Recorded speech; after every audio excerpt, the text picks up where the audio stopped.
ગુજરાતી ભાઈઓ તમને ખાસ કરીને એક વિનંતી છે, તમે કેદારનાથ આવો અને બાબા ભૈરવના દર્શન કરવા આવો ને તો આ ભાઈની જગ્યાએથી છે ને મહાપ્રસાદ લેતા જાજો. આ દેખાય છે ને અહીંયા છે ને આ ભાઈની તમને એક કહાની કહી દઉં. એ ભાઈ છે ને બોલી નથી શકતા કે સાંભળી પણ નથી શકતા. તો કોઈ આપણા બાબા ભૈરવના રસ્તા ઉપર અહીંથી આવે ને તો ભાઈ પાસેથી મહાપ્રસાદ જરૂર લેજો. બીજા પાસેથી ન લઉં તો મને કઈ ફરક નથી પડતો, અને આ ભાઈને થોડુંક એવી હેલ્પ કરી દો. વિચારી લ્યો કે ભાઈ નથી બોલી શકતા, સાંભળી નથી શકતા, તો પણ અહીંયા આપનો બિઝનેસ લઈને બેઠા છે. અને જે પણ કેદારનાથ આવી બધીને ખબર જ છે. અને અત્યારે સમયની વાત કરું ને તો ફિર 10 વાગી ગયા છે, અને તારીખની વાત કરું તો આજે 4 તારીખ છે. અને આપણે કોઈ ગુજરાતી ભાઈઓ પણ મેળ્યા છે. જય શ્રી કેદાર ભાઈઓ. ક્યાંથી પધાર્યા ભાઈઓ?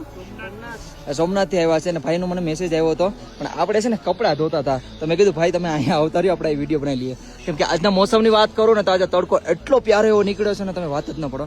સવારનો એમને જ છે. કેમ મસ્ત બધાના દર્શન થઈ ગયા તમારે? થઈ ગયા ને?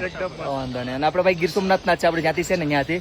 મને તડકો ભાઈ બહુ બધી મસ્ત લાગ્યો, એટલે ફટાફટ છે ને હું કપડાં ધોઈ નાખું, સુકાઈ જાય. કેમ છે કે આમ 5-10 દિવસથી કપડા એમને પડ્યા છે. આ જોઈ લો કેટલા લાગ્યા નહીં. બાકી કઈ નહીં, ભાઈઓ આવ્યા. જય શ્રી કેદાર, હર મહાદેવ. અને બીજા પણ ગુજરાતી ભાઈઓ મળી ગયા. કેમ છો? મહાદેવ. આપણે ક્યાંથી પધાર્યા? ભાવનગર. અચ્છા, ભાવનગર નામ પણ મળી ગયા છે. અપડેટ બરાબર આવતા ને? બહુ જોરદાર. તમારા અપડેટ ની વાટે રહેતા અમે કે ક્યારે 8 વાગે ને ક્યારે ગૌરવભાઈ અપડેટ નાખે અને અમે જઈએ ઉપર.